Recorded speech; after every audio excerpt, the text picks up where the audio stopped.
I'm liking this way more than I thought I would. It just made me feel absolutely nothing while I was reading it. Tell me why I almost cried.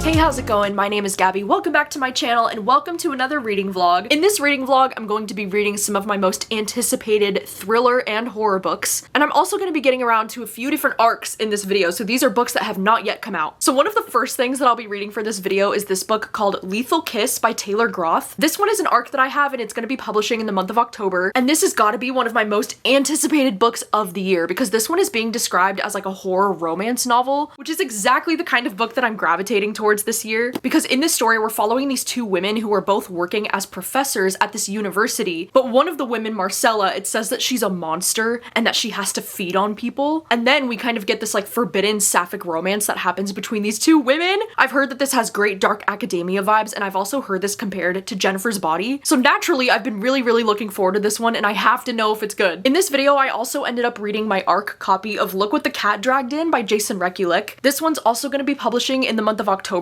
and this one is a horror book that I've been really looking forward to because this is from the same author as Hidden Pictures. This one also looks like it's going to be a fun copy to read because there's a lot of like cartoons and like artwork included in the book. It actually says on the back that there are more than 80 pages of illustrations included because the character that we're following in this book, she's actually like a cartoonist for her job, and then the story's kind of about this like weird demonic cat that she's gonna have to watch. Another book that I ended up reading in this video is this one called Decomposition Book. I wasn't originally going to include this book because I was going to try to prioritize more of my arcs, but then my library hold came in for this and like how was I supposed to say no? Because this is a horror book that I've been so curious about lately, and I've actually heard a lot of people comparing this to Yellow Jackets. All I really know about this is that we're following from the perspective of this woman who finds this body in the woods. She sees this other woman who's dead, and she also ends up finding that woman's journal next to her body, so it's about how she's like reading the journal and like trying to understand what happened to this woman, and I think it's told in dual timelines, so like we do get to see the journal entries that she was writing before she died. I don't know, this one just sounds like it would be really interesting and also potentially gay, so I had to add it to the TBR. And then the last book that I'll be reading for this video is this one called The Need by Megan Mostyn Brown, and this one is also an arc that I have. This one's going on sale in September, and this is one that I've been so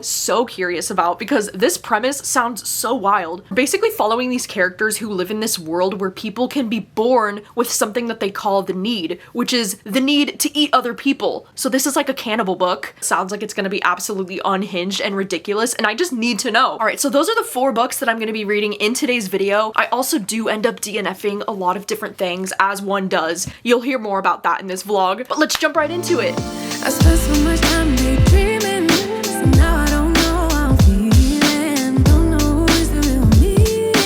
I need my help and I thought I needed. I can see it.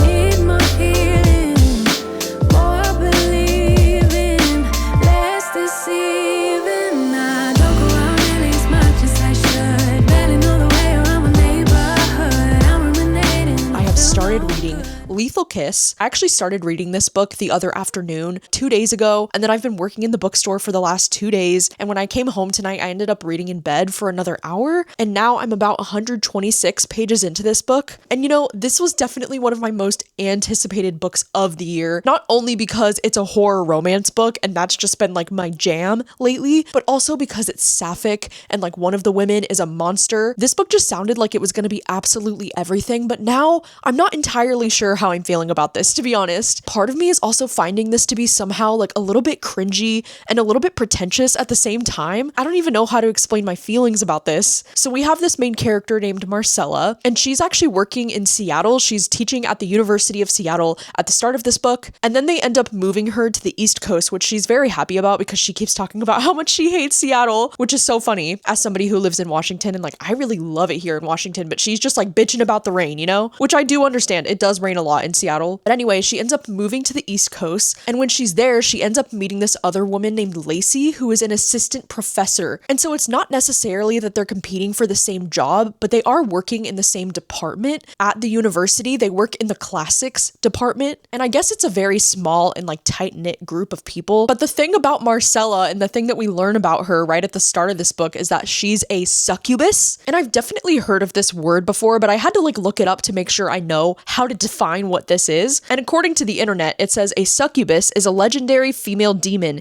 evil spirit, or a supernatural entity that seduces sleeping men to drain their energy or life force. So it's like she's the kind of monster that like when she's making out with a man, she can like stick her really long tongue like down his throat and like suck out his heart. Like that's the type of disgusting body horror that we're reading about in this, which I will say that's got to be like one of my favorite aspects of this book so far. Like I feel like the horror is written really well. It's very descriptive and it's very gross, and like the body horror with that is really good. I also like reading about like Marcella's, you know, like inner dialogue of being like, I'm hungry and like I have to feed and like what am I gonna do? She's a very interesting character so far, and I do like that we're getting not only Marcella's perspective, but then we also do get Lacey's perspective. You know, part of the reason why I was so intrigued by this book is because it was pitched as similar to Jennifer's Body, which, you know, starting this, I'm definitely seeing that similarity because, you know, Marcella's character, she's very much like the Megan Fox of the duo. And then this girl Lacey is being described as like blonde and pretty, and she's very much giving the Amanda Seyfried of that duo. So like it's very easy to picture those characters in my head when I'm reading this. I don't know, like I'm so undecided on how I feel about this book right now because parts of it, the romance is really good and like feels really promising, where it kind of like feels like this forbidden thing between them, and like Lacey doesn't know if she can trust her. I also forgot to mention that like the main plot of this book is that Lacey, she's really close friends with this woman named Laurel, which like, yes, it's kind of confusing that both of their names start with like an LA, and I don't know why authors do that, but Lacey, she's really close friends with this woman named Laurel, and then Laurel ends up dying like right at the beginning of this book under mysterious circumstances, and we don't actually know, as far as I'm aware, if Marcella was the one who killed her friend Laurel. Like we don't really know. It's unclear to me if this happened like right before Marcella got there, or if it's implied that like she's the one who did it. But the main plot of the story is that Lacey is kind of like asking for her help, like Marcella's help, and trying to figure out like what the fuck happened to her friend. So that's essentially the plot of this book, is they're trying to do their own investigation together, and as they're doing that, they're starting to get to know each other, but they also don't really like each other because they're competing for the same like grant money from the school or something, because both of their jobs are on the line. And then there's also like some tension, you know, because Marcella keeps telling her that like in order to get more information, she needs to like flirt with some of the other men, and then Lacey's like not liking that, even though like they're not even a thing, but they're already getting very like jealous and like kind of possessive with each other, which I do like. But I don't know, the reason why I say it's kind of cheesy, like some of the lines they say to each other just feel a little bit cringe to me, and I don't know how to explain why. It's like one of those situations where like I think the author had a different intention for how that line was meant to be received. I also wanted to say that not only is this book reminding me a lot of Jennifer's Body, but it's also reminding me a lot of this one, Someone You Can Build a Nest In, because this one is actually another horror romance that I've read that's sapphic, and this one's also kind of fantasy. But there's something about this book that is reminding me of Someone You Can Build a Nest In, but I've got to say, so far, I enjoyed this book so much more. Like the writing in this book is just really freaking beautiful, but it's also like very grotesque and like very over the top with like the horror. But I don't know if it's because you're also like reading from the perspective of the monster, and you're kind of like reading about how like she's so hungry, but then she's also like catching feelings for this human woman. So like it does remind me of this book in some ways. So I do think if you liked this one, I would say Lethal Kiss does have some similar vibes, but this one does feel a little bit more like dark academia, like they're on a college campus and they're trying to solve a murder together. So it almost feels like it has like a mystery element to it too. I mean, it's not like I'm not enjoying this book, because I am. I think I might have just gone into this with a little bit too high of expectations, because I don't know if it's feeling like a 5-star for me at the moment, but it does still feel like it could be like a strong 4. One quote that I wanted to share with you that I thought really explains kind of like the dynamic between these girls is when it says, Marcella meets my eyes across the packed room and her expression stills. She holds up a hand to Lyle, then cuts through the crowd like a knife. People part for her without looking, like she's got some sort of magic. They never move for me. I'm a house cat and she's a panther, and that's that. I do really like that description. So we'll see how long this one takes me to finish, but I will check in with you along the way. Like I know I should, like I know I could, like I know I could, like I could, if you would show me, yeah, if you would show me. Hello, it has been a few days, but I'm checking in for an update because I just finished reading Lethal Kiss. You know, I actually did plan to take my time with this book. I wasn't actually planning to finish it today, but last night, my stomach was so upset last night and it ended up being such a late night. And then this morning, all I've wanted to do is just like stay in bed all day because my stomach has been hurting so bad. And so because I've just been in bed all day, I was like, you know what? I should just finish up the rest of this book. And I am so upset to let you know that I didn't really like this. I know that the last time that I was updating you, I was kind of saying how like, I don't really know how I'm feeling about it so far. Like, it's not exactly what I was expecting this book to be. But then I feel like it just continued to get worse and kind of repetitive and a little bit annoying, to be honest. You know, I was actually debating DNFing this book when I was like 250 pages into it. And I feel so bummed about this right now because this book has such glowing reviews on Goodreads. Like, I think this has like a 4.5 out of 5 right now on Goodreads. I mean, I know this doesn't come out until October, and there's probably only like 100 ratings so far on Goodreads, but like I was so positive that this was going to be a new all-time favorite. I feel absolutely devastated that like I kind of want to give this 2 stars. One of the main reasons why I started to get really irritated with this book is because we get this like really cheesy nickname. Okay, Marcella, out of nowhere, she starts calling this girl Lacey Little Lamb, and like when I tell you the amount of times that this character says the phrase Little Lamb, like I was gonna start screaming. It was multiple times per page. And it's just one of those things where like the nickname is just so obnoxious. Like it would have been cute if it was like a one-time thing, but like I cannot take her calling her Little Lamb every single page. I also feel like as desperately as I wanted to enjoy the romance between these two, it just felt so forced. And like I just wasn't feeling any romantic tension between them at all. But then they would be saying these things to each other like, I've never wanted anyone more than I want you. But I just wasn't feeling that tension between them at all. It just made me feel absolutely nothing while I was reading it. I did see somebody say that this book might have been better if we had only been following from Lacey's perspective, you know, because Lacey, like, she doesn't know that Marcella is this monster, right? And so I feel like it would have created a little bit more mystery for us as the reader if like maybe we also didn't know that Marcella was this monster, because then it would make the mystery of like what's happening on this college campus like slightly more interesting, because since we do get Marcella's perspective and we're going back and forth, like we get to see so many scenes of her, you know, like eating these men, which is actually really great. And it's like the most horrific aspect of this book. Like there was definitely some really gruesome horror in this. So I will give this book credit for that. There were some scenes where I almost like wanted to skim a little bit because it was getting so descriptive and like gory and disgusting. So this book definitely delivered on those horror elements for sure, but also because we know as the reader that Marcella is this monster, I feel like her part started to get a little bit boring and repetitive too, because the amount of times that we would be told that she's like so smart and that she's so brilliant and she's this creature who's always just like 10 steps ahead, but then she would always make these like stupid decisions that would put them both in danger. And in her sections too, we would constantly get the like reminder that she's hungry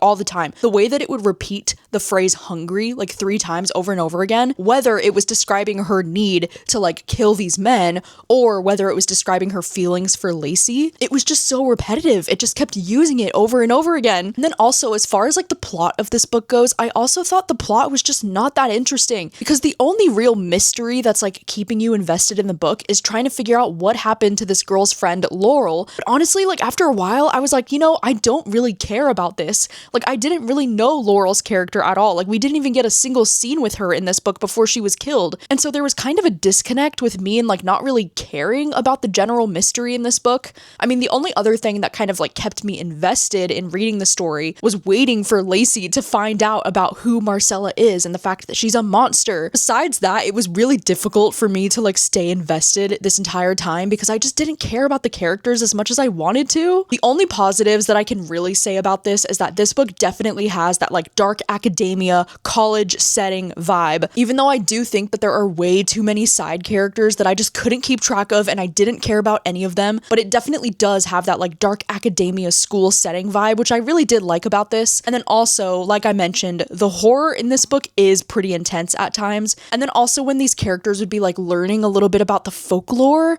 like not only in the area, but about like different creatures, I thought that aspect of the book was also really interesting, but because I wasn't that invested in the plot or in the romance, it was just really difficult for me to push through the rest of this book because I just didn't care. It is actually so wild to me how quickly a cheesy nickname can like ruin an entire romance for me. There's just something about it that is so obnoxious to me. So I think I do have to give this one 2 stars, and I feel so devastated about this. You have no idea. Like, as soon as I was made aware of this book's existence, I've been very excited to read this because the potential that this book had to be a new favorite, like, are you kidding me? So if you know about any kind of like dark academia sapphic monster type of stories, then like hit me up because clearly I'm in need of one and this just really didn't do it for me. I've just been sitting in bed all morning drinking my Gatorade because, you know, like I mentioned, my stomach has been upset since last night. And later tonight, in about 2 hours, my sister is going to be coming to pick me up to go out to dinner with her and my mom. And so I'm really hoping that I'll feel a little bit better and a little bit more normal by then. I mean, right now I'm definitely feeling a little bit better than I did last night because last night was no good. And I'm also just like really crampy in my stomach for like no reason at all. And it's one of those things where like I can't tell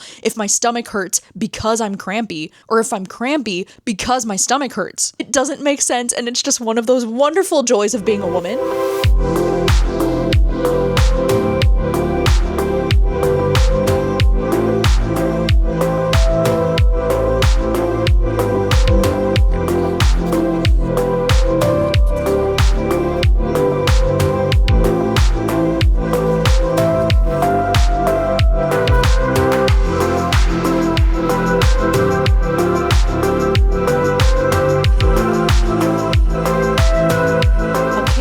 Hello, it is now the next afternoon, and yesterday ended up being a really nice day because thankfully I was feeling well enough to go out to dinner with my mom and my sister, and I got that mac and cheese that I got last time I was there. It's like this beef brisket mac and cheese that is so freaking good. And my sister, she ended up getting this like BLTA sandwich that had like avocado on it, and dude, their french fries are so good. Like, I might actually get that next time that I'm there. This book has been absolutely flying. I'm already 126 pages into it, and I'm reading it only with my eyes, which feels really great, by the way. I feel like especially in these last like 2 to 3 years, I've become the type of reader that is so dependent on like the help of the audiobook that like I don't do a lot of physical reading these days just with my eyes. I mean, I actually do sometimes with my Kindle. Like, I feel like I do more physical reading these days with my Kindle as opposed to like actual physical books. And it's actually been a long time since I've read 2 books kind of like back to back with only my eyeballs without the help of the audiobook or anything, and it feels really good. I actually do miss reading in this way because I feel like it's kind of a different experience, and I am happy to let you know that I am really enjoying this one so far. I am loving the atmosphere and the characters. I actually just jumped into this book without really knowing anything. I have read the other 2 books that this author has previously published. I really enjoyed Hidden Pictures. Then his most recent book, the one that was called The Last One at the Wedding, I really did not enjoy that one, so I wasn't sure if this one was going to be for me or not. But right from the beginning of this book, I just felt immediately drawn into this story. We're following this character named Penny, and she's 27 years old, and she's an artist, and she draws these comics that are called Penny and Popcorn. That's kind of like based off of like her and her cat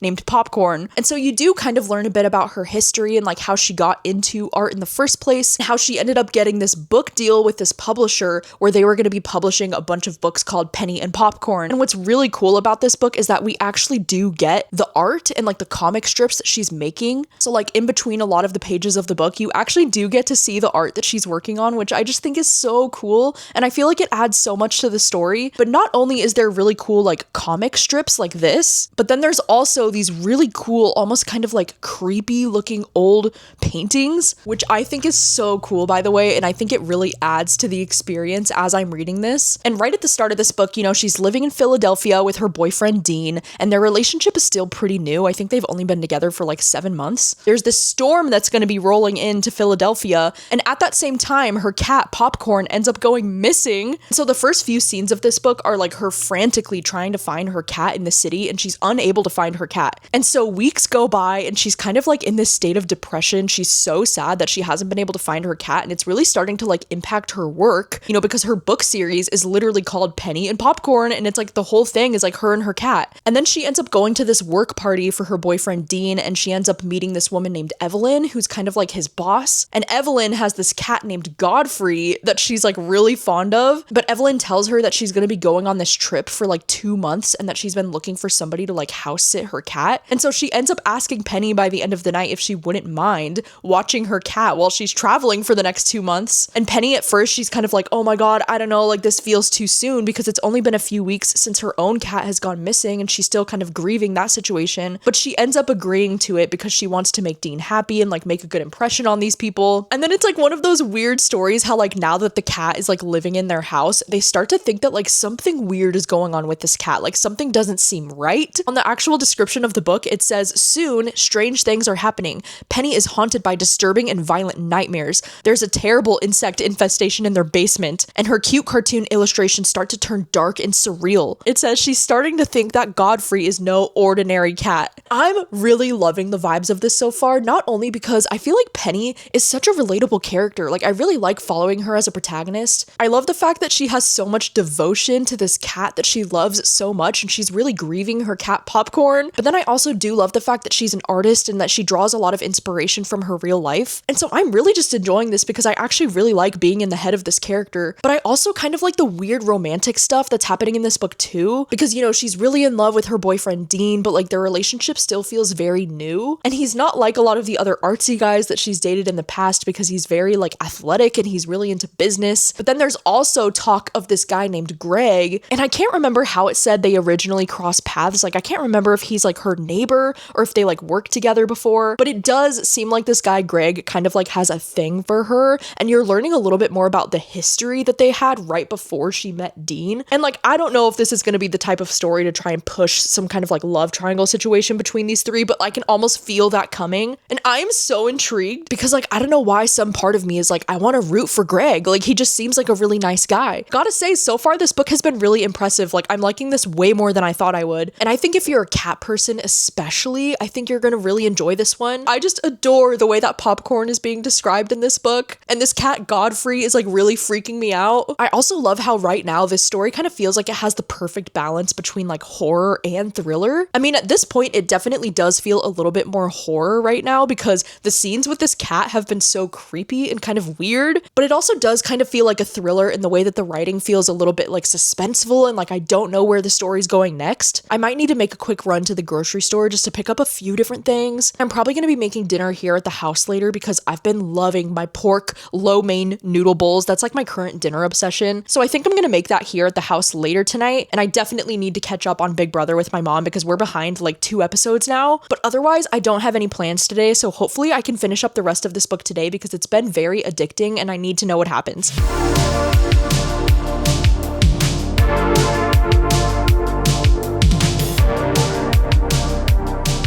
Okay, hello, I'm checking in with an update because it's almost 6 o'clock at night at this point, and I just finished reading the book. I'm laying on my stomach right now for some reason, and like, why is it so uncomfortable? I'm so glad that I decided to read this book today because this was just so engaging. I mean, the fact that I read this entire book today just with my eyeballs, I feel like that says it all about how readable and how interesting and hooked this book had me the entire time. And I think overall, I'm probably gonna give this like a solid 4 stars, and the only reason why I don't think that I can give this book a 5-star is because I did find the ending to be a little bit underwhelming. Oh, I'm sorry, I thought I could do it. I just really ended up enjoying Penny as a character like so much in this book. I just thought she was so entertaining, and I loved her love for her cat, and it was kind of like unnerving and really creepy to watch her slowly like lose her sanity and start to question if it was because of this cat. Also thought that the artwork was so good in this book, and it really elevated the experience for sure. There were definitely some pages where I was like flipping the pages and I was almost kind of like scared to see what was going to come next because some of the art is just so creepy. Like, look at some of these pages. Like, what the heck is that? That is so freaky. Also, surprisingly, I was really enjoying the kind of like tension that was happening between her and this guy Greg, and they've known each other for a while, and there's just this like weird simmering tension between them. Like, I was so invested in that, and I was also just really invested in like the general creepiness of the story, like imagining this cat just like inviting all of this chaos into her life. The creepy moments were so unsettling. Like there would be so many scenes where she thinks that she's like hearing music, but she can't figure out where it's coming from.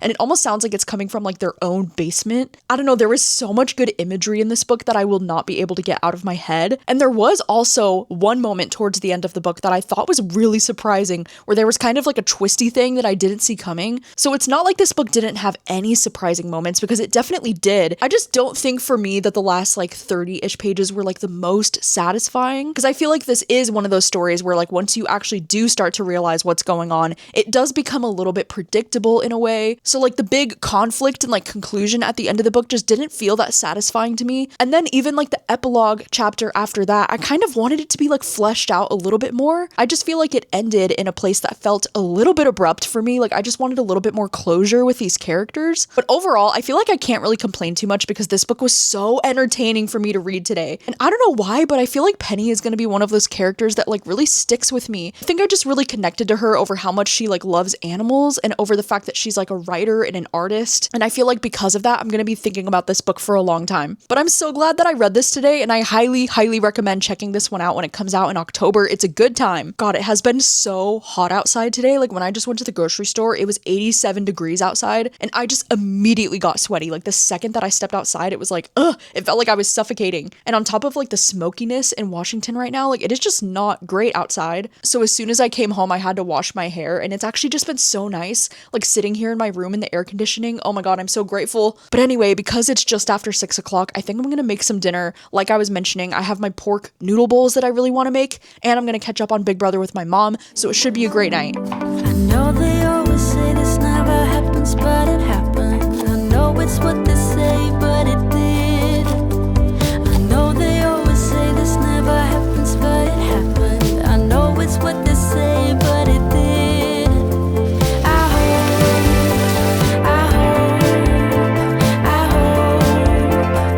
hope that you will stay forever.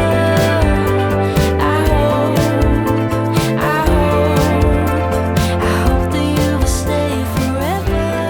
Hello, good afternoon. It is now Saturday, and I have started reading Decomposition Book by Sarah Van O's. And while I was sitting in that coffee shop this morning, I ended up getting about like 172 pages into the book already. But the unfortunate news is that I don't think I'm liking this book very much. I was actually considering DNFing this book a few times in like the first like 50 to 100 pages, but because the book is just reading so quickly, I'm just really curious to see what ends up happening at the end of this book, so I decided to push through. But I'm not really having the best time with it. So the general plot of this book is that you're following from the perspective of these two different women. The main perspective that we're getting is from this woman named Savannah, and she's the one who ends up finding this dead woman in the woods. And instead of like acting on it and like calling the police or like doing anything about it, she decides that this corpse is gonna be like her new best friend, and that she's gonna be like talking to the corpse. And then next to this woman's body in the woods, she ends up finding this notebook, this decomposition book, that this woman Ava had written in leading up to her death. And so not only do we get Savannah's perspective in this book, but we also, in alternate chapters, we get Ava's perspective. And so in Ava's chapters, it's kind of reading a little bit more like a survival story, you know, like as you're reading about what happened with her. She was alone in the woods with this other girl and this guy, and they ended up getting lost, and you're kind of like reading about their story as they were like trying to survive together in the woods. I think the main reason why I'm not really enjoying this one is because I'm kind of bored by both of the perspectives, to be honest. Because Savannah's perspective is kind of boring because it's so repetitive, because she keeps talking about over and over again how she like misses the drugs that she was on. She really wants to go back on drugs. Her mom keeps calling in to check on her and to make sure that she's okay and that she's alive, and she's feeling so lonely and so sad. And then when she ends up finding this corpse, it's just becomes so repetitive. Like she just wants to talk to the corpse. She wants to learn more about Ava. She's becoming very obsessive, and it sounds like it would be interesting, but I swear there's something about the writing that just feels so dull. And then in Ava's chapters, like I do think Ava's chapters are slightly more interesting because, you know, she has this survival story, but I also think Ava's chapters are kind of boring me at the same time, because if you've read any survival story like ever, then this one doesn't feel any different. Like this feels like any survival story that I've ever read. I did see some people online describing this book as being like really cringy because there's so much TikTok humor, and I would definitely agree with that. Like there is something about the writing in this that feels a little bit young. There was one line that I thought was really funny though that I put a tab on when she like first sees the dead body and she he says, "Instead, I just stared at the body the way that Donald Trump stared at that solar eclipse." I don't know why I thought that line was so funny. I don't know, I guess I just thought that there would be like more happening in this book plot-wise, because it doesn't really feel like there's much of a plot, especially in Savannah's chapters. Like, Savannah's chapters are just so incredibly boring, and it's like the same thing constantly. She's just really obsessed with this woman Ava and like trying to learn more about her life, but in a way that I find so uninteresting. And it really sucks because at this point, Savannah's chapters are taking up the majority of the story. I mean, I am going to finish it at this point because I only have about 100 pages left, and like I was saying, the book does read very quickly, and I'm kind of curious to see how this ends. Like, how far is it going to go? I do think as far as the horror elements of this book, like, I do think the horror is well done. It's written in a way where it's like really disgusting when she's talking about like finding the dead body and like imagining like the ooey gooey liquids that could be coming out of it because she doesn't know how long it's been sitting there. The way that it's describing all of the horror is really gross and grotesque in the way that I would expect with horror. It's more so that I'm finding it really boring and I'm just not really connecting with these characters.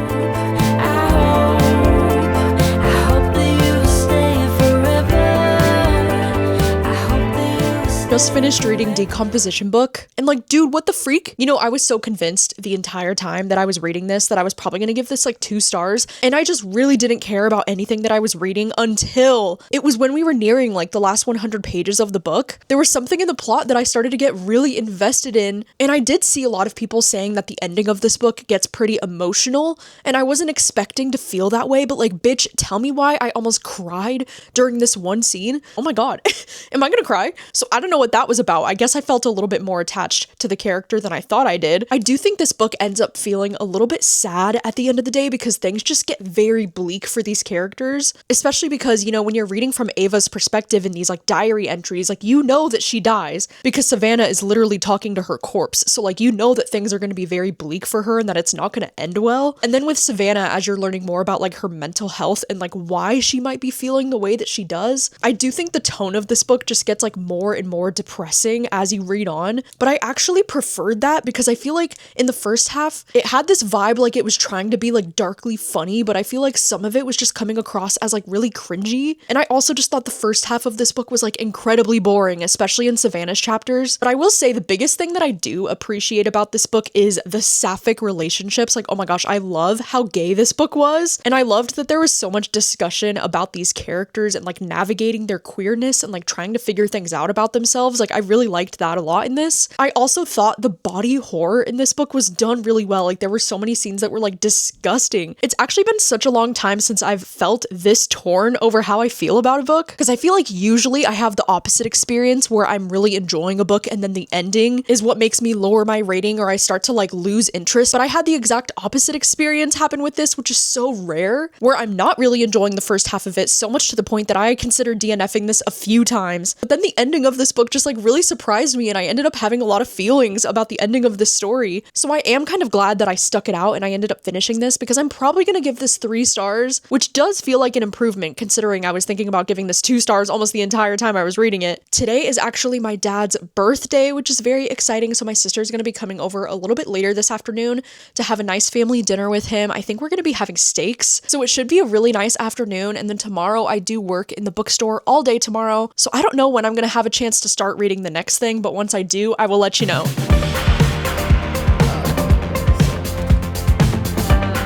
So cute. The trick is that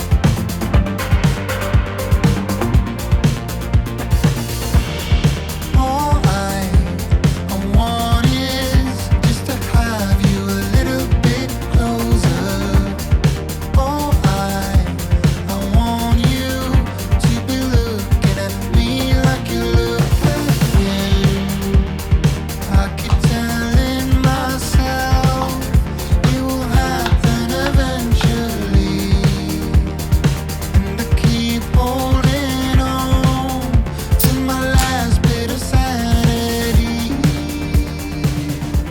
been several days since the last time that I updated this vlog. My dad ended up having a really great birthday. My sister made these incredible like Oreo cookies. I don't know, they were like a cookies and cream kind of like crumble type of cookie. Oh my God, they were so good. My sister had us play this game where we wrote a number for each other and like put a sticky note on our forehead, and we were trying to guess each other's number. It could be any number between 1 and 100. And it was so much fun. It was like really difficult. And also like me and my sister had such weird twin brain chemistry during that game, because the first number that I gave to her was 88 and the first number that she gave to me was 89. Like, what are the chances? I swear, me and Rachel just like twin so hard sometimes. Like, I feel like we share the same brain. But anyway, it's been a couple of days and I wanted to update you because I have been DNFing so many things. Oh my God, I'm driving myself absolutely crazy. Earlier today, I had some reading sprints on my Patreon, and while I was on my Patreon, I was trying to read 4 different thriller books that I ended up DNFing. The first thing that I started reading was The House Guest, and I got about 60 pages into this one before I decided, I'm so bored. This is a DNF. I don't like the writing. I don't care about the characters. And it sucks because the first chapter actually started off so promising because it was about this woman named Brett, who's this chef.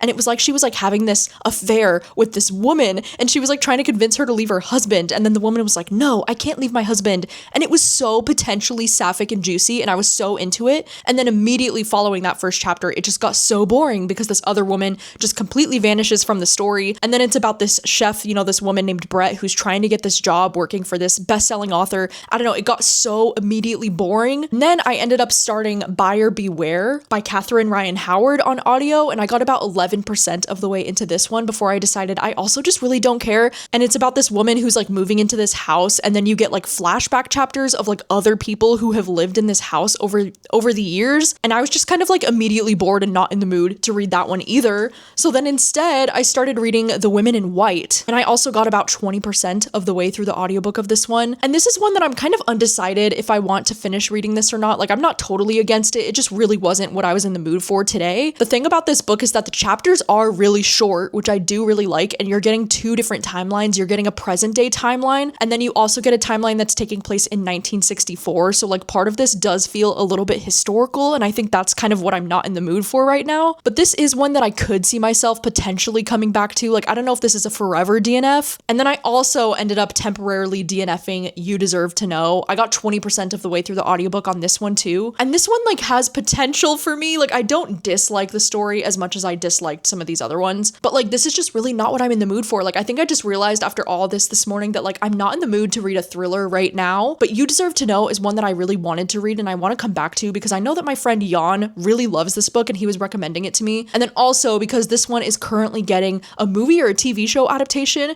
with Nina Dobrev and Paul Wesley from The Vampire Diaries. Like, bitch, shut up. I think that's so cool. So I definitely do want to come back to You Deserve to Know at some point in the future. But for now, I decided to start reading this one called The Need. And this one is actually an arc that I have. This one's going on sale in September. And this is a horror book that I've been so curious about. I really do love this cover, by the way. I just think it's so like, ugh. The open mouth is just really freaky for me, but the cover is very fitting because this one is actually about cannibalism. So basically in this world, we have these people who are born with this need to eat other people. And it's not something that they can really control. I mean, it is kind of like a secret thing. Like, people aren't like out there talking about it, but like there are some people that are born with this urgent need to eat other people. And it's really interesting because we're following this woman named Talia, and she has the need, and she ends up having these 2 twins, Sam and Rosie. And her son, Sam, he does have the need, but then the twin daughter, Rosie, doesn't. Both of the twins are teenagers at this point, and the story begins when Sam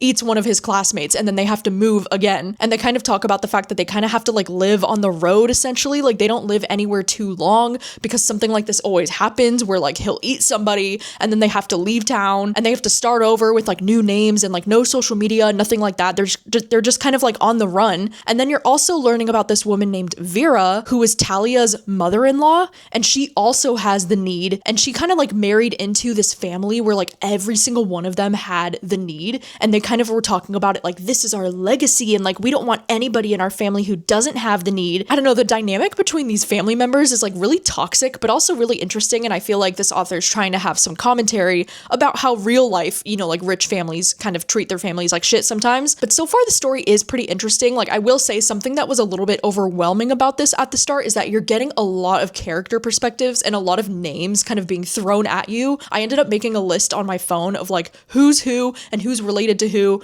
and which timeline was which, because you kind of do get flashbacks of like Vera when she was first meeting this guy that she ended up being with and like getting involved with his family, and then she ends up being the grandma or like the mother character to Talia. So like there is a little bit of confusion there for me with like the timelines. Like you are reading a lot of flashbacks, and then you also not only get the perspective from Talia, who's their mother, but you also do read from Rosie and Sam's perspectives, and then you also do get the perspective of this young girl named Caroline who was friends with Rosie, and it seems like her perspective is going to be like she's trying to track them down because like she's worried about her friend Rosie. She thinks that she's gone missing. So like there's a lot happening in this book. I feel like there's a lot of perspectives, which can feel a little bit overwhelming, but so far the writing is like really simplistic and like really easy to get into. I actually don't know if I'm loving the writing in this. Like I think the writing is just okay, but the plot is really interesting enough that it's like pulling me into the story and like I have to know where this is going. So I do for the most part have pretty positive feelings about this one so far. I mean, I'm only about like 62 pages in, so I'm still pretty early in, but I've finally committed to a book. Oh my god, I've been struggling today, dude, with all of these DNFs. You know, sometimes I just get into these moods where I'm just like DNFing everything like back to back to back to back and nothing sounds good. So I'm glad that I finally figured it out and I do have a book that I'm reading that I'm really liking. Anyway, it's almost 4 o'clock in the afternoon and I do have some dinner plans with my sister tonight. We made dinner plans to go and get some tacos, which I'm really looking forward to because I'm so in the mood to eat some tacos. We also might hit up our local Spirit Halloween because apparently it's already open. And then we also might watch a scary movie at her apartment afterwards. Yesterday, Rachel was so excited because she's already decorated for like Halloween. So she's really excited to show me all of her decorations and I can't wait to see because spooky season is on the way, bitch. Oh my god, I can feel the change in the air, by the way. Like, you know, when it gets into like later August and you can just start to feel like the nighttime is starting to get a little bit crispier and like the air is just starting to change. The color of the sunlight in the afternoon is starting to change colors. Like, if you know what I mean, you know fall is coming and I can feel it and it makes me so freaking happy. I might read a little bit more of this tonight, but I'm hoping that I can finish up the rest of this book tomorrow. Lose with you, then try to win with somebody new. I would rather lose with You made that clear. than honestly what else can I really Oh my god. do? Honestly, what else can I do? I got Hey guys, welcome to my Spirit Halloween haul. I had this canvas tote, cute, $5. So cute. And then I got these pins to put on there. So cute. These are the ghost face little bag clips, but you get to open it to see which one. It's a mystery. It's a mystery. Hey, Let me open this. like this. Like I do a bag of chips. Brother! Oh. Ah, I got it. Oh, I got the one that says ghost face. Oh, cute. It's like a real keychain. You can see that. That is so cute. Oh, got it. What? We got the same one? You're the same one. It's rigged! You can get all kinds of these kinds. You make these really hard. Okay. I got a cat.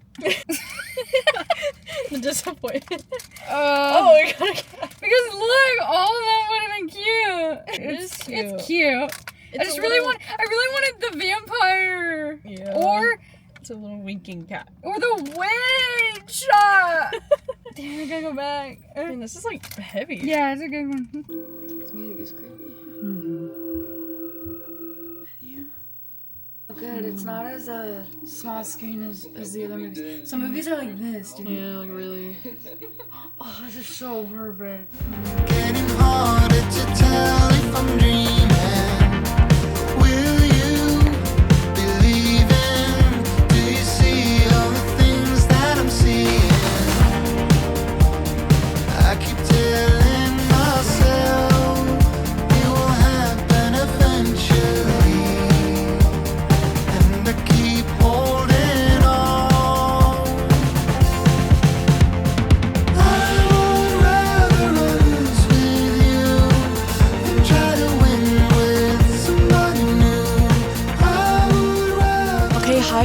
It is now the next afternoon. So last night ended up being really great because me and my sister, we got tacos. We actually went to the mall to go and try to find the Spirit Halloween, and it wasn't even open yet. But then we realized there was a different location in town where the Spirit Halloween was open. So we did end up going, and I got this new t-shirt, by the way. It's Ghostface, like flipping the bird. And then I also ended up getting that little Ghostface keychain. I was unboxing that with my sister in the car last night because there was like 8 different versions that you could get, and we both ended up getting the same keychain, but like it's so cute. And then instead of watching a horror movie last night, we actually just ended up watching Big Brother together because Big Brother's episode last night was so good. It was so juicy. But anyway, I just came down here to the park this morning and I finished reading The Need. I have such mixed feelings about this, you know, because like I was mentioning yesterday, I don't think the writing quality in this book is very good. Most of the time, I found a lot of the sentences to be like really short and staccato, kind of repetitive sentences, and I just didn't really like the writing style in this. And I also couldn't stand the fact that we had so many perspectives in this book, and like for what? It got even more annoying, you know, as we got to part 2 of the book, it introduced even more perspectives. Like I think we got an additional 2 perspectives on top of the ones that we were already getting. And something that ends up being a huge part of this plot is this character Vera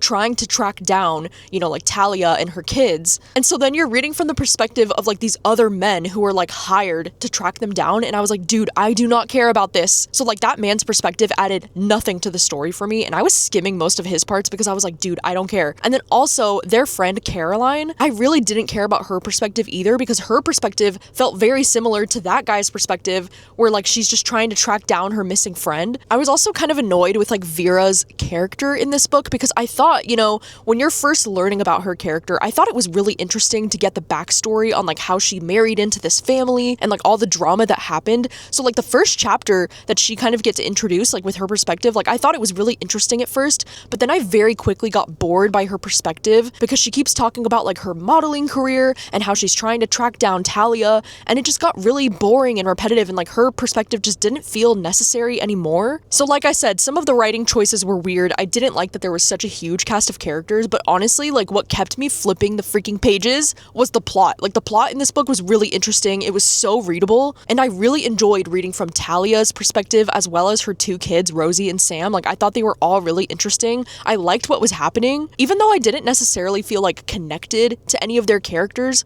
because like I said, the writing was not very good. It all felt very like surface level, I guess, and all of the characters felt a little bit one-dimensional because of that. They definitely had their moments where I was like, oh, okay, like this is more interesting and it's giving me a little bit more depth, but I was mostly interested in reading this because the plot was just so fascinating. Like the idea of these people being born with this need to eat other people, like it was just a very interesting concept. And like story-wise, I do like where the plot ended up going. Like there was definitely a moment at the end that really shocked me, and I was like, oh shit, what? But then I also kind of feel like at the end of this book, it was a little bit underwhelming, or like it just ended so abruptly because after this crazy shocking thing happened, I was like, okay, like how is this gonna change everything? And then there was only one tiny epilogue afterwards that like barely wrapped up anything for me. And I was like, okay, that ending wasn't very satisfying because there was a good like shocking moment, but then it just ended so quickly afterwards. I was like, I need more information. So I'm really torn on how I want to rate this because I know it sounds like I'm mostly complaining about this, and I did have a lot of issues with it, but I was also very entertained. Like for me to be able to read an entire book with only my eyeballs these days within like 24 hours. So I'm probably gonna end up giving this around like 3 stars, maybe like 3.5 stars. It wasn't terrible, but it also like wasn't very good either. I don't know. I think I would only recommend this one to you if you're interested in the plot. Like if the idea of reading about people who are born with this like cannibalistic need, like if that's something that really interests you, then I think I would recommend this, especially because I found their family dynamic to be so interesting because like the mother and the son both had the need, but the daughter didn't. So I think it was interesting to get all 3 of their perspectives because you kind of get to see what it's like for them to have this need and how they feel a lot of shame about it, and then how the daughter like doesn't really feel connected to them because she doesn't have the need, but she's still like impacted by their choices. It was just a really interesting family dynamic in this one. Like I do wish that I felt a little bit more connected to these characters, but at the end of the day, the plot was so interesting that I didn't really care. So yeah, overall, this was a crazy wild time, and I'm glad that I read it. And that is going to be a wrap on this reading vlog. I feel like this reading vlog was really like all over the place for me because I feel like I read some things that I really liked, and then I read some things that I really didn't. That really surprised me. I can't get over Lethal Kiss. Like I can't believe that I didn't like that book that much. I'm still reeling from the disappointment of that. But you'll have to let me know your thoughts if you've read any of these books, or if you plan to read any of these books, let me know. And thank you so much for watching as always, and I'll see you very soon with another video. Bye.